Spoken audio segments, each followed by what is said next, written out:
ரஷ்ய ராணுவத்தில் தமிழ் இளைஞர்கள், பாராளுமன்றத்தில் சிவஞானம் ஸ்ரீதரன் தகவல். தேசிய கொடியையும் தேசிய கீதத்தையும் தமிழ் மக்கள் விரும்பவில்லை, சத்தியலிங்கம் தெரிவிப்பு. அரசாங்கத்தால் அகற்றப்படும் என அறிவிக்கப்பட்ட இராணுவ முகாம் அகற்றப்படாமையினால் மக்கள் விசனம். இலங்கை கடற்பரப்பில் கைதான இந்திய மீனவர்கள் விளக்கமறியலுக்கு உத்தரவு.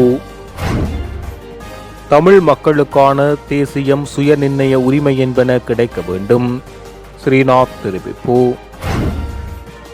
ஈழமக்கள் ஜனநாயக கட்சி வேட்பாளர் அன்சாரின் வீட்டின் மீது தாக்குதல், போலீசார் விசாரணை.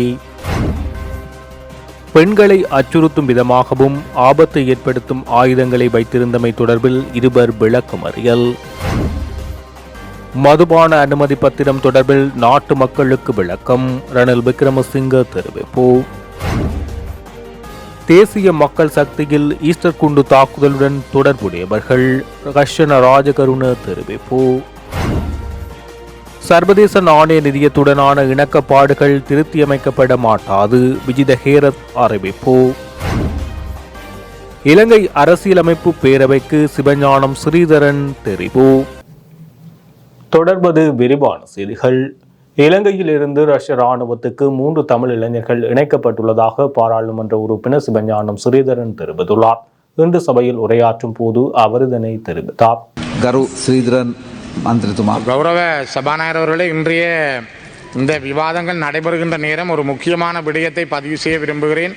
மிக முக்கியமாக இலங்கையிலிருந்து முகவர்களால் ஏமாற்றப்பட்ட நிலையில் ரஷ்யாவினுடைய இராணுவத்தில் சேர்க்கப்பட்ட வகையில் அதிர்ஷ்டராஜ் கோமஸ் மிதிசன் 24 வயசு, யாழ்ப்பாணம் கச்சேரியடி. சுஜனிகாந்த் பகீரதன் 21 வயசு, சண்டில் வீதி மத்தொனி கரவட்டி.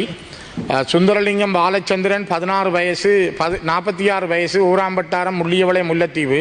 கீத பொன்கலன் பிரதாப் 37 வயசு, கடற்கரை வீதி குருநகர் யாழ்ப்பாணம். ஸ்டீபன் சிவேஸ் 31 வயசு, குருநகர் யாழ்ப்பாணம். இவர்கள் ஏஜென்சிகளால் ஏமாற்றப்பட்ட நிலையில் ரஷ்ய இராணுவத்தில் இணைக்கப்பட்டதாக அவர்களுடைய படங்களையும் அவர்கள் அனுப்பியிருக்கிறார்கள். கௌரவ சபாநாயகர்களே, இந்த 3 பேருடைய படங்களும் இருக்கின்றது. குறிப்பாக இதில் இடமிருந்து பலமாக சுந்தரலிங்கம் பாலச்சந்திரன், அசுரராஜா கோமஸ் மிதுசன், சுஜனிகாந்த் பகீரதன். தயவுசெய்து இவர்களை இந்த நாட்டுக்கு எடுப்பதற்கான ஒரு வழிமுறையை மேற்கொள்ளுமாறு நான் இந்த இடத்தில் விநியமாக.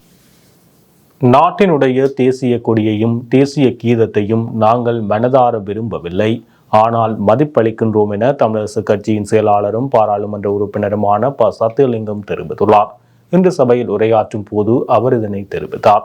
தேசிய மக்கள் சக்தி உட்பட இந்த சபையிலே இருக்கின்ற 22 பெண் பிரதிநிதிகளுக்கு என்னுடைய பாராட்டுக்களை தெரிவித்துக் கொள்கிறேன். இந்த சபையிலே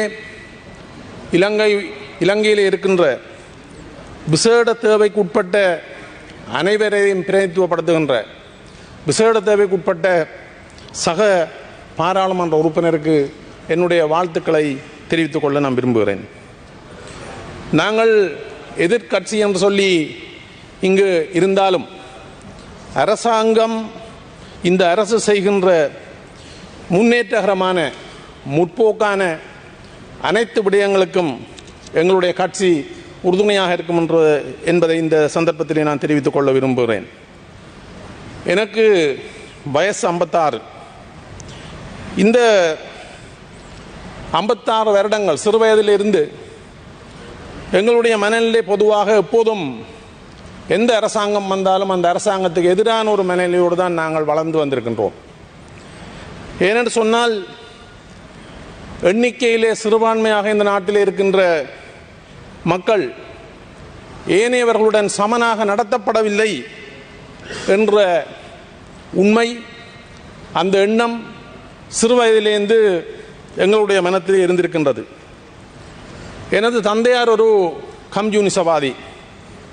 அவர் கம்யூனிஸ்ட் பார்ட்டியில் நீண்ட காலமாக இந்த நாட்டில் இருந்தவர். அவருடைய வளர்ப்பிலே வந்தவன் நான். எனக்கு இனம், சாதி, சமயம், குலம் என்ற வேறுபாடு எனக்கு இல்லை. நான் எல்லோரையும் மனிதனாகத்தான் நான் பார்க்கின்றேன். இருந்தபோதும் கூட இந்த வெறுப்பு மனநிலை என்பது ஏன் வந்தது என்பதை இந்த சபை உன்னிப்பாக அவதானிக்க வேண்டும்.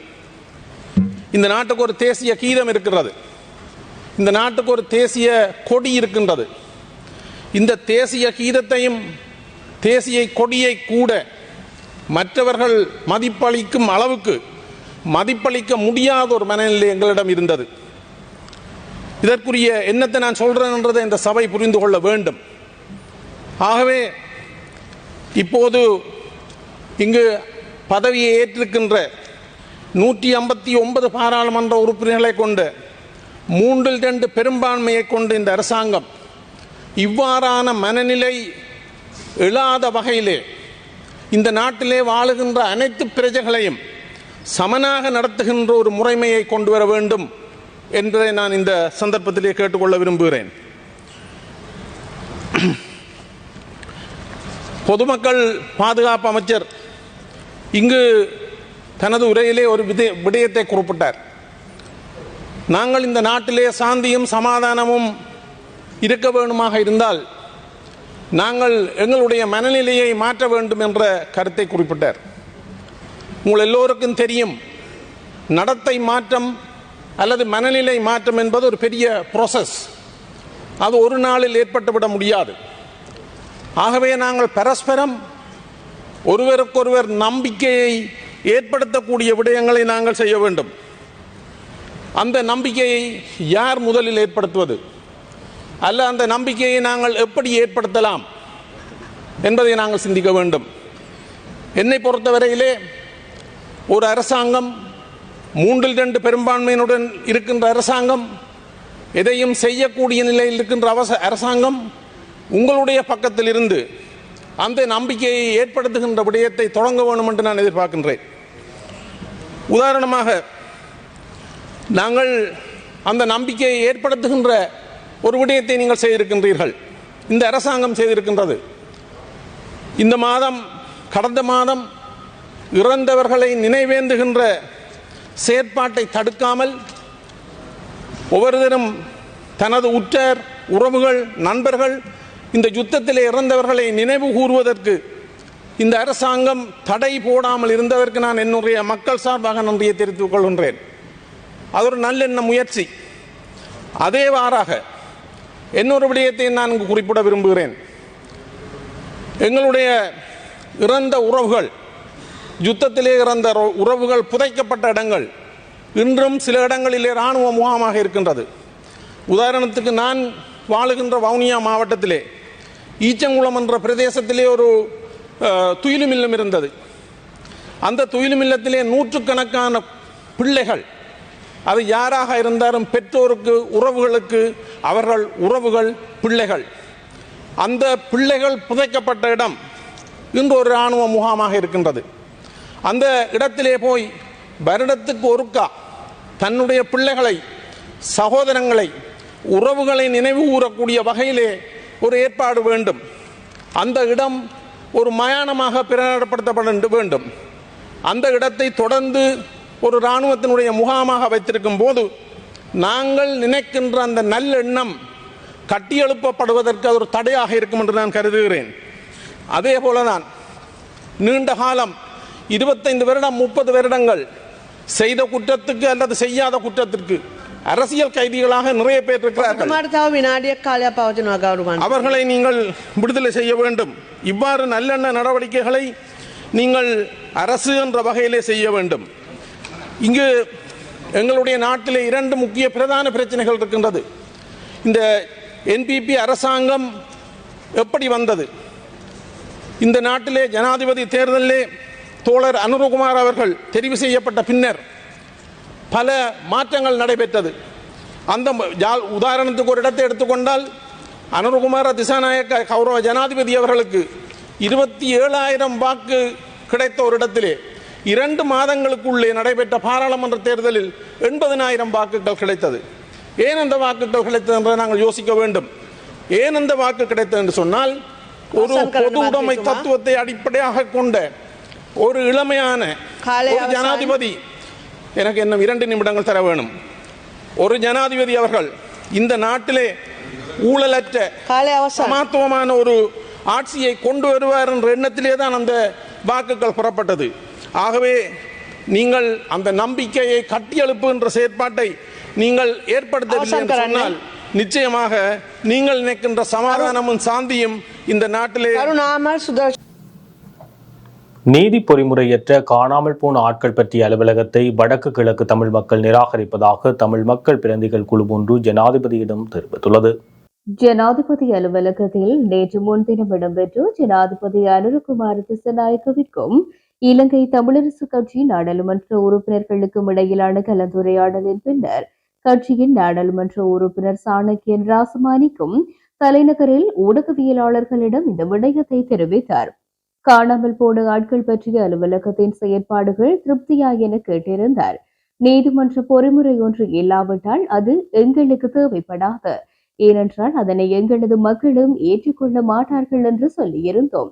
2016ஆம் ஆண்டின் 14ஆம் இலக்கு காணாமல் போன ஆட்கள் பற்றிய அலுவலகத்தை நிறுவுதல், நிர்வகித்தல் மற்றும் செயற்படுதல் ஆகிய விதிகளுக்கு அமைவாக காணாமல் போன ஆட்கள் பற்றிய அலுவலகத்தின் உறுப்பினர் பதவிகளுக்கான வெற்றிடங்களை நிரப்புவதற்கு தகுதியான நபர்களிடமிருந்து விண்ணப்பங்கள் கோரப்பட்டுள்ளதாக நாடாளுமன்ற தொடர்பாடல் திணைக்களம் அண்மையில் அறிவித்திருந்தது.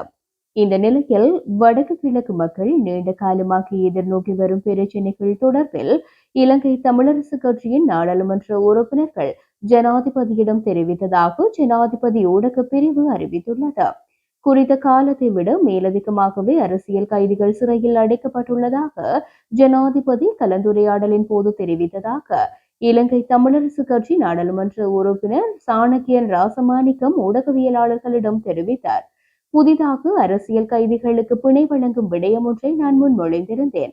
அவ்வாறு பிணை வழங்குவதாயின் அவர்கள் போலீஸ் நிலையம் ஒன்றில் வாரத்திற்கு ஒருமுறை கையெழுத்திடக்கூடிய வகையிலான ஏற்பாடுகளை மேற்கொள்ள முடியுமா என பார்க்கலாம் என சொன்னார். இவர்கள் செய்த குற்றத்தையும் தாண்டி நீண்ட காலம் சிறையில் இருந்துள்ளதை ஜனாதிபதியும் குறிப்பிட்டிருந்தார். அவர்கள் விடுதலை செய்ய வேண்டும் என்ற நிலைப்பாட்டுடன் இணங்குவதாக ஜனாதிபதி குறிப்பிட்டார். கிழக்கு மாகாணத்தின் அம்பாறை மாவட்டத்தின் கல்முனை வடக்கு உப பிரதேச செயலகத்தை அதிகாரங்களுடன் கூடிய முழுமையான பிரதேச செயலகமாக தரம் உயர்த்தப்படாத காரணத்தினால் அப்பிரதேசத்தில் வாழும் தமிழர்கள் சுமார் 40 ஆண்டுகளாக பல பிரச்சினைகளை எதிர்நோக்கி வருவதாக தமிழரசு கட்சியின் பிரதிநிதிகள் ஜனாதிபதியிடம் தெரிவித்துள்ளனர். கல்முனை வடக்கு பிரதேச செயலகம் தொடர்பிலும் பேசப்பட்டது. தமிழ் மக்கள் எதிர்பார்க்கும் அரசியல் தீர்வு மற்றும் வடக்கு கிழக்கு மக்கள் நீண்ட காலமாக எதிர்நோக்கும் பிரச்சினைகள் குறித்தும் ஜனாதிபதியிடம் தெரிவித்ததாக நாடாளுமன்ற உறுப்பினர் சாணக்கியன் தெரிவித்துள்ளார். வடக்கு கிழக்கு இணைந்த சமஷ்டி அடிப்படையிலான ஒரு அரசியல் தீர்வை எதிர்பார்க்கின்றோம். இது எங்களது கட்சியின் நிலைப்பாடாக சொல்லியிருந்தோம். அரசியல் கைதிகளின் விடுதலை குறித்து பேசினோம். பயங்கரவாத தடை சட்டத்தை பயன்படுத்துவது பற்றிய எங்களது எதிர்ப்பை வெளிப்படுத்தியிருந்தோம். அத்துடன் காணி அபகரிப்பு தொடர்பாக மகாவலி, பொரஸ்ட், தொல்பொருள், வனலாகா, கரையோர பாதுகாப்பு பிரிவு, ராணுவ முகாம்கள் அகற்றுவது தொடர்பாகவும் பேசியிருந்தோம். அந்த திணைக்களங்கள் ஊடாக இடம்பெறும் காணி அபகரிப்பு தொடர்பில் பேசியிருந்தோம். அதேபோல் ராணுவ முகாம்கள் அகற்றப்படுவது குறித்தும் பேசினோம். அரசியல் தீர்வு தொடர்பில் தமிழ் மக்கள் பிரதிநிதிகள் முன்வைத்துள்ள நிலைப்பாட்டை புதிய அரசியல் அமைப்பு தயாரிக்கும் போது ஆராய முடியும் என ஜனாதிபதி தெரிவித்ததாக சாணக்கியன் ஊடகவியலாளர்களிடம் தெரிவித்திருந்தார். இந்த கலந்துரையாடலில் இலங்கை தமிழரசு கட்சி நாடாளுமன்ற உறுப்பினர்களான சிவஞானம் ஸ்ரீதரன், பத்மநாதன் சத்தியலிங்கம், சண்முகம் குகதாசன், சாணக்கியன் ராசமாணிக்கம், ஞானமுத்து ஸ்ரீநேசன், கவேந்திரன் கோடீஸ்வரன், இளையதம்பி ஸ்ரீநாத், துரைராசா ரவிகரன் ஆகியோர் கலந்து கொண்டனர். வடமராட்சி பருத்தித்துறை கட்கோவளம் பகுதியில் தனியார் காணிகள் அமைந்துள்ள முகாமில் இருந்து இராணுவத்தினரை வெளியேறுமாறு இராணுவ தலைமையகத்தாலும் அனுர் அரசாலும் உத்தரவிடப்பட்ட போதிலும் இன்னமும் இராணுவத்தினர் வெளியேறவில்லை என மக்கள் குற்றம் சாட்டியுள்ளனர். ஜனாதிபதி அனுரகுமார தலைமையிலான அமைச்சரவை கடந்த மாதம் 18ஆம் தேதி பொறுப்பேற்றிருந்தது. அமைச்சரவை பொறுப்பேற்று சில மணி நேரங்களில் பருத்தித்துறை கட்கோவளம் பகுதியில் தனியார் காணியில் அமைந்துள்ள ராணுவ முகாமில் இருந்து 14 நாட்களுக்குள் படையினர் வெளியேற வேண்டும் என்ற உத்தரவு ராணுவ தலைமையகத்தால் பிறப்பிக்கப்பட்டது. எனினும் 14 நாட்களுக்கு மேலாகியும் இந்த முகாம் ராணுவத்தினரின் பிடியில் இருந்து விடுவிக்கப்படவில்லை. தொடர்ந்தும் அந்த தனியார் காணியும் ராணுவ முகாமும் படையினரின் கட்டுப்பாட்டிலேயே உள்ளன. எனவே வாக்குறுதி வழங்கி மக்களை ஏமாற்றுகின்றது. அங்கிருந்து படையினர் உடனடியாக வெளியேற வேண்டும் என்று பொதுமக்கள் வலியுறுத்தியுள்ளனர். குறித்த ராணுவ முகாமை அகற்றுமாறும் ராணுவத்தை வெளியேறுமாறும் மக்களும் தமிழ் தேசிய அரசியல்வாதிகளும் கடந்த காலங்களில் பல கவன ஈர்ப்பு போராட்டங்களை நடத்தியிருந்தனர். குறித்த காணியை ஆக்கிரமிக்கும் வகையில் நில அளவீடு செய்வதற்கு பல தடவைகள் முயற்சி செய்யப்பட்டிருந்த போதிலும் மக்களின் எதிர்ப்பால் அந்த பணிகள் தடுக்கப்பட்டவையும் குறிப்பிடத்தக்கது. இலங்கை கடற்பரப்பில் அத்துமீறி நுழைந்து கடத்தொழிலில் ஈடுபட்ட 14 ராமேஸ்வர கடற்தொழிலாளர்களையும் விளக்கமறியலில் வைக்குமாறு மன்னார் நீதிமன்றம் உத்தரவிட்டுள்ளது. இலங்கை கடற்பரப்பில் அத்துமீறி கடற்தொழிலில் ஈடுபட்டுக் கொண்டிருந்த கடற்தொழிலாளர்கள் தலைமன்னார் கடற்படையினரால் நேற்றைய தினம் அதிகாலை கைது செய்யப்பட்டனர். கைது செய்யப்பட்ட கடற்தொழிலாளர்களும் இழுவை படகுகளும் தலைமன்னார் கடற்படை முகாமில் ஒப்படைக்கப்பட்டது.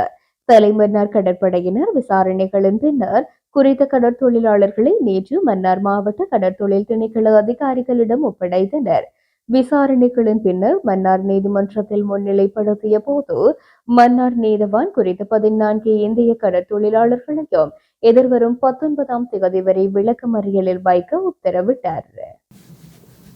தமிழ் மக்களுக்கான தேசியம், சுயநிர்ணய உரிமை என்பன உருவாக்கப்பட வேண்டும் என மட்டக்களப்பு மாவட்ட தமிழரசு கட்சியின் பாராளுமன்ற உறுப்பினர் ஸ்ரீநாத் இன்று பாராளுமன்றத்தில் தெரிவித்துள்ளார். தமிழ் மக்களுக்காக போராடிய எமது உறவுகளுக்கும் தமிழ் தேசிய தலைவருக்கும் எமது அஞ்சலியை செலுத்திக் கொண்டு அடுத்ததாக இந்த மாற்றத்தை கொண்டு வந்து இனவாதமற்ற, ஊழலற்ற, நேர்மையான ஆட்சியை தருவதாக சுபிட்சமான நாட்டை உருவாக்குவதற்காக வாக்குறுதி அளித்திருக்கும் ஜனாதிபதி அவர்களுக்கும் பெரும்பான்மை அரசுக்கும் வாழ்த்துக்களை தெரிவித்துக் கொண்டு எனது உரையை ஆரம்பிக்கின்றேன். இலங்கை தீவானது ஒரு அழகிய நாடு. எமது 75 ஆண்டுகளுக்கு பின் ஏன் இவ்வாறான நிலைமையை எட்டியது? காலத்துக்கு காலம் அரசு ஆட்சி செய்தவர்கள் மக்களுக்கு எதிரான தங்கள் அரசியல் சுயலாபங்களுக்காகவும் ஆட்சி அதிகாரம் ஏறுவதற்காகவும் இனவாதத்தை தீனி போட்டு வளர்த்தார்கள். தமிழ் மக்களுக்கு எதிரான அடக்குமுறைகளும் ஒடுக்குமுறைகளும் மொழி உரிமை பறிப்புகளும் நில அபகரிப்புகளும் காலங்காலமாக நடந்தேறின. இந்த நிலைமையிலே காலத்துக்கு காலம் தமிழ் பேசும் மக்கள் தங்கள் உரிமைகளுக்காக, தங்கள் வாழ்வுக்காக போராட வேண்டிய நிலை ஏற்பட்டது. ஆரம்ப காலத்திலே அகிம்சை முறையிலே, பேச்சுவார்த்தை முறையிலே போராடிய மக்கள் தாங்கள் தலைவர்கள் தாங்கள் ஏமாற்றப்பட்ட தெரிந்த போது ஆயுத போராட்டம் வெடித்தது. ஆனால் போராட்டம் மௌனிக்கப்பட்டிருக்கின்றது. ஆனால் எமக்கா நாடு இந்த போராட்டத்தின் முடிவிலே தமிழ் மக்கள் சொல்லன்னா துன்பங்களையும் வேதனைகளையும் அனுபவித்திருக்கின்றார்கள். ஆனால் அது மட்டுமல்ல, நாடு சீரழிந்து போயிருக்கின்றது, சிதைந்து போயிருக்கின்றது, பொருளாதாரத்திலே வீழ்ந்து போயிருக்கின்றது. இவ்வாறான நிலைமையிலே நாம் என்ன செய்ய வேண்டும் என்று மிக முக்கியமான நிலைப்பாட்டிலே இருக்கின்றோம். இந்த கொடிய யுத்தத்திலே தமிழ் மக்கள் சொல்லன்னா துன்பங்களை அனுபவித்தார்கள். தங்களுடைய இன, மொழி, நில விடயங்களிலே அவர்கள் வேறுபடுத்தப்பட்டார்கள். அவர்களுக்கான அடிப்படையான உரிமைகள் மறுக்கப்பட்டன. ஆகவே இந்த புதிய அரசு ஒரு நம்பிக்கையான வார்த்தையை கூறியிருக்கின்றது. மிக ஜனாதிபதி அவர்களின் சிம்மாசன உரையிலே இனபேதமற்ற, மொழிபேதமற்ற, ஊழலற்ற, வன்முறையற்ற ஆட்சியை தருவதாக உறுதியளித்திருக்கின்றார். அந்த விடயத்திலே நாங்கள் அவருக்கு எங்களுடைய நன்றியை தெரிவித்துக் கொள்கின்றோம். ஆனால் எங்களுடைய எதிர்காலம் சம்பந்தமான, அரசியல் சம்பந்தமான காத்திரமான உரையினை அவர் தெரிவிக்கவில்லை என்பதையிட்டு நாம் கவலை அடைகின்றோம். ஆகவே எத்தனையோ இழப்புகளை சந்தித்து வாழ்வாதாரங்களை இழந்து இருக்கின்ற எமது சமூகம், போரின் பின்பு எத்தனையோ பெண்கள், தலைமை தாங்கும் குடும்பங்கள் உருவாக்கப்பட்டிருக்கின்றன. எத்தனையோ பேர் மாற்றுத்திறனாளியாக இருக்கின்றார்கள். அவர்களுக்கான அடிப்படையான கட்டமைப்புகளை உருவாக்கப்படும் வேண்டும் என்பது எமது எதிர்பார்ப்பாக இருக்கின்றது. இங்கு நான் மட்டக்களப்பின் மக்களின் பிரதிநிதியாக இங்கு வந்திருக்கின்றேன். மட்டக்களப்பு மாவட்டத்திலே பல வளங்கள் இருக்கின்றன. கடல் வளம் இருக்கின்றது, வயல் வளம் இருக்கின்றது, கால்நடை வளம் இருக்கின்றது. ஆனால் மட்டக்களப்பு மாவட்டம் பொருளாதார ரீதியாக பின்னடை நிலையில் இருக்கின்றது. அதற்கான ஒரு சிறந்த கட்டமைப்பு உருவாக்கப்பட வேண்டும். மட்டக்களப்பு மாவட்டம் பாவியினாலே பிரிக்கப்பட்டு படுவாங்கரை பிரதேசம் ஒரு கட்டமைப்பு அற்ற ரீதியிலே வலுவற்ற உட்கட்டமைப்பு ரீதியில் இருக்கின்றது. அவருக்கான செயற்திட்டங்கள் எதிர்காலத்திலே உருவாக்கப்பட வேண்டும் என்பது எங்களுக்கு மிகுந்த தேவையாக இருக்கின்றது. அதனோடு இணைந்தது மட்டுமல்லாது நாம் கடந்த காலங்கள் போன்ற வரலாறு அல்லாது செயற்திட்டங்கள் பாராபட்ச மற்ற முறையிலே உருவாக்கப்பட வேண்டும். தமிழ் மக்களுக்கான அவர்களது தமிழ் தேசியம் சார்ந்த சுயநிர்ணயம் சார்ந்த உரிமைகள் முன்னெடுக்கப்பட வேண்டும். அவர்களுக்கான மொழி உரிமைகள் மதிக்கப்பட வேண்டும். அவர்களுக்கான நில உரிமைகள் பாதுகாக்கப்பட வேண்டும். இவ்வாறான ஒரு நிலைமையிலே நாம் எதிர்காலத்திலே எமது நாட்டை கட்டியெழுப்பதற்காக உங்களுடன் சேர்ந்து பயணிக்கக்கூடிய முறையிலே நாம் செய்ய முடியும். நாம் எங்களுக்கு எதிரான அடக்குமுறைகளுக்கு எதிராக குரல் கொடுப்பதோ, எங்கள் மண் மீதான ஆக்கிரமிப்புகளை கேள்வி கேட்பதோ, எங்கள் மொழி உரிமையை பாதுகாப்பதோ, எங்களுக்கான நீதியை கேட்பதோ இனவாதம் அல்ல. நாங்கள் அது எங்களுக்கான சுதந்திரமான குரல். இவ்வாறான விடயத்திலே எமது அரசு எதிர்காலத்திலே மிகுந்த கரிசனையுடன் செயற்படும். நாம் சிங்கள சகோதரர்களுக்கு எதிரானவர்கள் அல்ல, நாம் எமது நாட்டுக்கு எதிரானவர்கள் இல்லை. ஆனால் நாம் ஒடுக்குமுறை முறைகளுக்கு எதிரானவர்கள், நாம் எமது பாரபட்சமற்ற முறைகளுக்கு எதிரானவர்கள், நாம் வன்முறைகளுக்கு எதிரானவர்கள், நாம் ஊழலுக்கு எதிரானவர்கள். இந்த விடயத்திலே புதிய அரசின் செயற்பாடுகள் அவர்களின் வாக்குறுதிகள் நம்பிக்கை அளிப்பதாக இருக்கின்றன. ஆனால் எதிர்காலத்திலே அந்த நம்பிக்கை பாதுகாக்கப்பட வேண்டும். தமிழ் மக்களுக்கான ஒரு அரசியல் சுயநிர்ணய உரிமை உருவாக்கப்பட வேண்டும். அவர்களுக்கான அந்த மொழி உரிமைகள் பாதுகாக்கப்பட வேண்டும். அவர்களுக்கான நில உரிமைகள் பாதுகாக்கப்பட வேண்டும். கடந்த காலத்திலே மிக முக்கியமாக மட்டக்களப்பு மாவட்டத்திலே மயிலத்தனைமடு மாதவனையிலே பல்லாயிரக்கணக்கான நிலங்கள் ஆக்கிரமிக்கப்பட்ட அல்லது சுரண்டப்பட்ட நிலையில் இருக்கின்றன. அதற்கான உறுதிப்பாடுகள் இன்னும் வழங்கப்படவில்லை. மட்டக்களப்பின் வளங்கள் வாகரையிலே இல்மனைட் அகழ்வுகளுக்காக திட்டமிட்ட முறையிலே ஒரு நிகழ்ச்சியின் அடிப்படையில் சூறையாடப்பட இருக்கின்றது. ஆனால் இந்த நிலைமைகளை மாற்றியமைப்பதற்கான உறுதிப்பாடுகள் எமக்கு வழங்கப்பட வேண்டும். சுபிட்சமான நாட்டை கட்டியெழுப்பதற்கான தமிழ் மக்கள் என்றும் தயாராக இருக்கின்றார்கள். வடகிழக்கிலே தமிழ் மக்கள் தமிழரசு கட்சிக்கு வாக்களித்து எம்மை அனுப்பியிருக்கின்றார்கள். அவர்கள் தங்கள் உரிமைகளுக்காக எங்களை அனுப்பியிருக்கின்றார்கள். ஆகவே அவர்களின் உரிமையை பாதுகாக்கின்ற வகையிலே இந்த அரசு செயற்பட வேண்டும். அதற்குரிய செயற்திட்டங்களை முன்னெடுக்க வேண்டும். அவருடைய செயற்திட்டங்களை ஊழலற்ற வன்முறையற்ற நிகழ்ச்சி நிரலை எவ்வாறு அரசு ஆர்வம் காட்டுகின்றதோ அதே போன்று தமிழ் மக்களுக்கான உறுதிப்பாடான அரசியல் தீர்வினை காட்டுவதற்காகவும் அந்த உறுதிப்பாட்டினை மொழியை பாதுகாப்பதற்கான உறுதிப்பாட்டையும் எமக்கு வழங்க வேண்டும் என்ற ஒரு எதிர்பார்ப்பினை நாம் கொண்டிருக்கின்றோம். முல்லைத்தீவில் அமைந்துள்ள வட்டுவாகல் பாலம் புதிதாக அமைக்கப்பட வேண்டும் எனவும் அதனை எதிர்வரும் வரவு செலவு திட்டத்தில் உள்வாங்குமாறு இலங்கை தமிழரசு கட்சியின் வன்னி மாவட்ட பாராளுமன்ற உறுப்பினர் துரைராசா ரவிகரன் கோரிக்கை விடுத்துள்ளார். நாடாளுமன்றத்தில் நேற்று உரையாற்றிய போது அவர் இவ்வாறு குறிப்பிட்டுள்ளார். தொடர்ந்தும் இங்கு கருத்து தெரிவித்திருந்த அவர், அண்மையில் ஏற்பட்ட வெள்ள அனர்த்தத்தால் வடக்கு கிழக்கு மாகாணங்கள் மிகவும் மோசமாக பாதிக்கப்பட்டுள்ளன. பலத்த வெள்ள அனர்த்தம் காரணமாக பல்லாயிரக்கணக்கான வீடுகளுக்குள் வெள்ள நீர் புகுந்து பாதிப்புகள் ஏற்பட்டுள்ளதுடன் உயிரிழப்புகளும் ஏற்பட்டுள்ளன. பல்லாயிரக்கணக்கான ஏக்கர் வயல் நிலங்கள் வெள்ளத்தில் மூடி நெற்செய்கைகள் பாதிக்கப்பட்டுள்ளதுடன் கால்நடைகள் வெள்ளத்தில் அடித்து செல்லப்பட்டுள்ளன. அத்துடன் மக்கள் துன்பத்தில் மூழ்கியுள்ளனர். கடற்தொழிலாளர்கள் தொழிலுக்கு செல்ல முடியாமல் காற்று, தொடர் மழை, பலத்த கடல் சீற்றம் போன்ற மிக மோசமான அனர்த்தங்கள் காரணமாக நொந்து போயிருக்கின்றார்கள். எனவே விவசாயிகளுக்கு, கடற்தொழிலாளர்களுக்கும், கால்நடை வளர்ப்பாளர்களுக்கும் நிவாரணங்கள் வழங்கப்பட வேண்டும். இதேவேளை முள்ளிவாய்க்கால் கிழக்கு கிராம அலுவலர் பிரிவில் அமைந்துள்ள வட்டுவாகல் பாலம் கடந்த 1955ஆம் ஆண்டு நிர்மாணிக்கப்பட்டதாக சொல்கின்றனர். பலத்த துன்பத்தை முல்லைத்தீவில் இருக்கும் இந்த பாலமும் அனுபவித்து வருகின்றது. இந்த பாலம் கடந்த 2009ஆம் ஆண்டு இறுதிப் போரின் போது பாரிய சேதங்களுக்கு உள்ளானது. அதற்கு முன்பும் சரி, அதற்கு பின்பும் சரி, பாலத்தின் இரு ஓரங்களிலும் பாதுகாப்பு கற்கள் கூட இல்லாமல் காணப்படுகின்றன. மழை காலங்களில் நீரில் மூழ்கும் இந்த பாலத்தால் பயணிக்கும் மக்கள் எதிர்கொள்ளும் துன்பத்தை சொல்லில் விவரிக்க முடியாது. சுமார் 600 மீட்டர் தான் இந்த பாலத்தின் நீளம். நாளாந்தம் ஆயிரக்கணக்கான மக்கள் இந்த பாலத்தை பயன்படுத்தி வருகின்றனர். தென்பகுதிகளில் இது போன்றதொரு பாலம் இருந்திருந்தால் எப்போதோ புதிய பாலம் அமைக்கப்பட்டிருக்கும். தொடர்ச்சியாக பலத்த இடர்பாடுகளை சந்தித்து வரும் முல்லைத்தீவு மக்களைப் போல் இந்த பாலமும் மக்களோடு சேர்ந்து துன்பத்தை அனுபவித்தே வருகின்றது.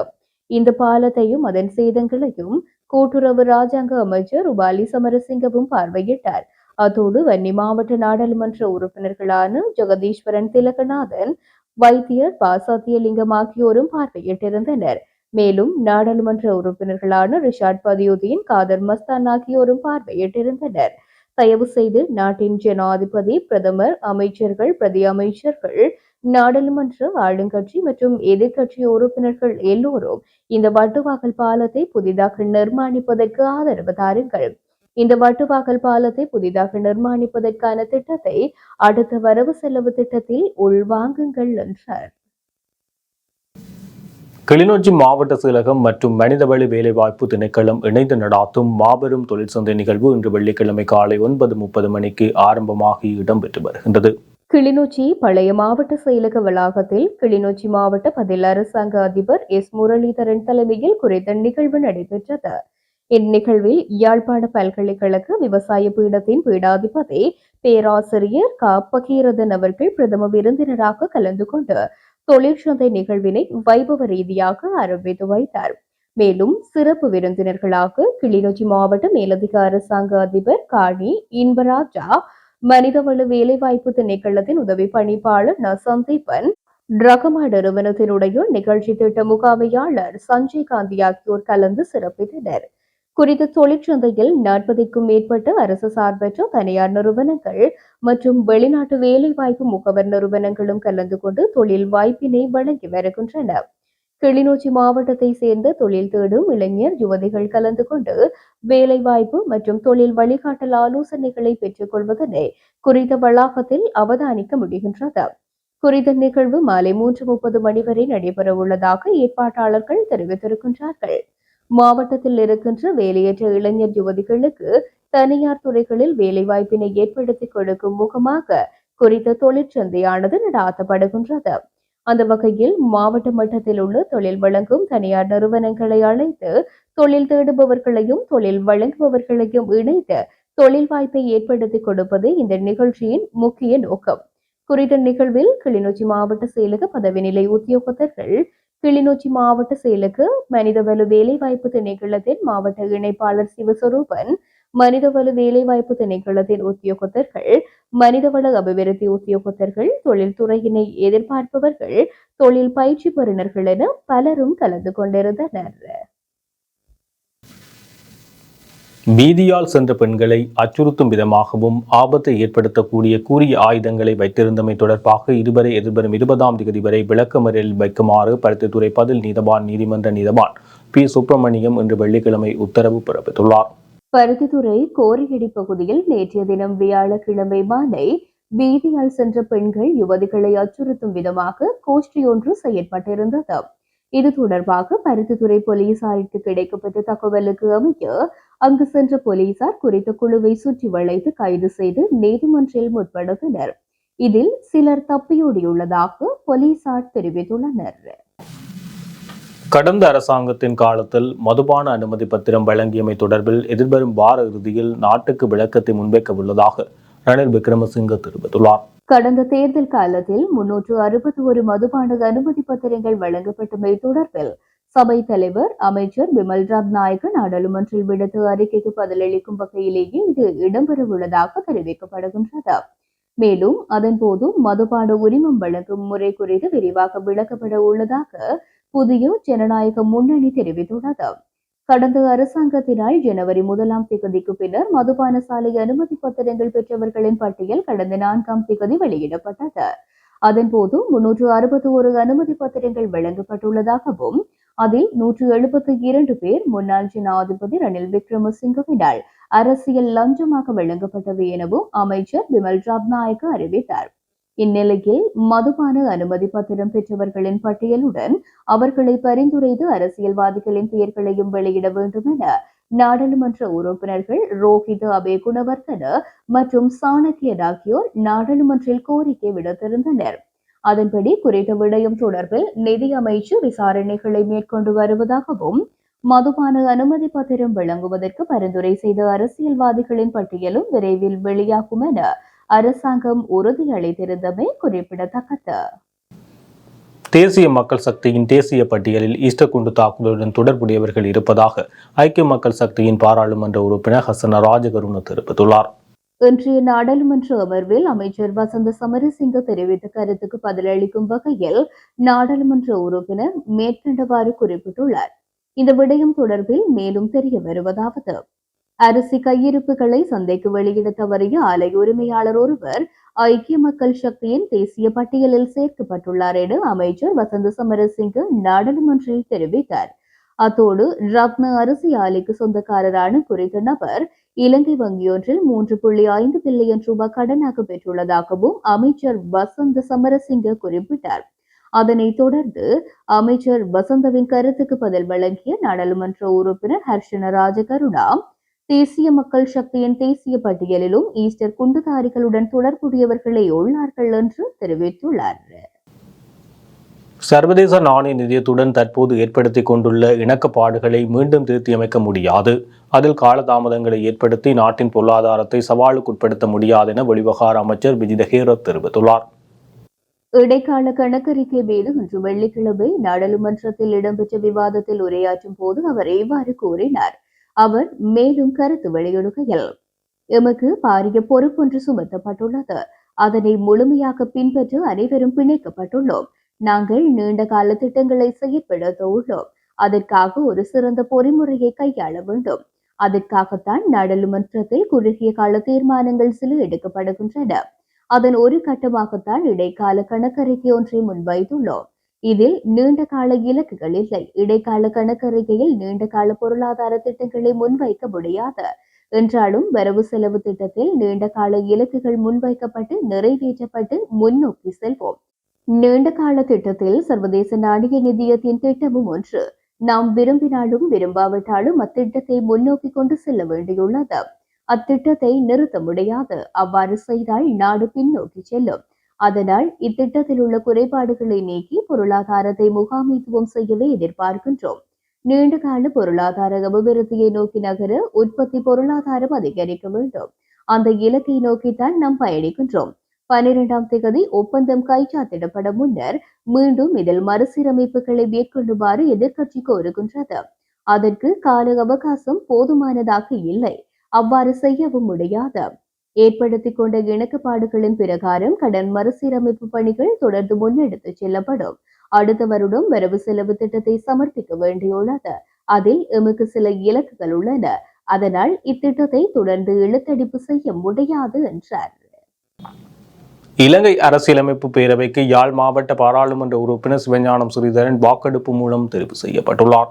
குறித்த தெரிவு நடவடிக்கை இன்றைய தினம் காலை நாடாளுமன்ற வளாகத்தில் இடம்பெற்றுள்ளது. அரசியல் யாப்பை தீர்மானிக்கின்ற குறித்த குழுவிற்கு ஆளும் மற்றும் அரசாங்கத்திற்கு ஆதரவு அளிக்காத ஏனைய கட்சிகளில் இருந்து ஒருவர் தெரிவு செய்யப்பட வேண்டியிருந்தது. இந்த நிலையில் வடக்கு கிழக்கை பிரதிநிதித்துவப்படுத்திய நாடாளுமன்ற உறுப்பினர்களான ஸ்ரீதரன் மற்றும் ராமநாதன் அர்ஜுனா ஆகியோரின் பெயரும் மலையக மக்களை பிரதிநிதித்துவப்படுத்தி நாடாளுமன்ற உறுப்பினர் ஜீவன் தொண்டமானின் பெயரும் பரிந்துரைக்கப்பட்டிருந்தது. இந்த நிலையில் நாடாளுமன்ற உறுப்பினர் அர்ஜுனா சுயவிருப்பின் பேரில் அதிலிருந்து விலகிக் கொண்டுள்ளார். இதனை அடுத்து எஞ்சியிருந்த 2 நாடாளுமன்ற உறுப்பினர்கள் தொடர்பில் வாக்கெடுப்பு நடத்த தீர்மானிக்கப்பட்டது. அதன் பின்னர் 21 நாடாளுமன்ற உறுப்பினர்களுக்கு இடையே வாக்கெடுப்பு நடத்தப்பட்டதில் 11 வாக்குகளை பெற்று சிவஞானம் ஸ்ரீதரன் குறித்த குழுவுக்கு தெரிவு செய்யப்பட்டுள்ளார். நாடாளுமன்ற உறுப்பினர் ஜீவன் தொண்டமானுக்கு 10 வாக்குகள் வழங்கப்பட்டிருந்தமை குறிப்பிடத்தக்கது. இத்துடன் ஜெஃப்னா கேலரியின் இரவு நேர பிரதான செய்திகள் நிறைவு பெறுகின்றது. மேலும் செய்திகளை அறிந்து கொள்ள நமது இணையதள பக்கமான www.jeffnagallery.lk என்ற இணையதளத்துடன் இணைந்திருங்கள்.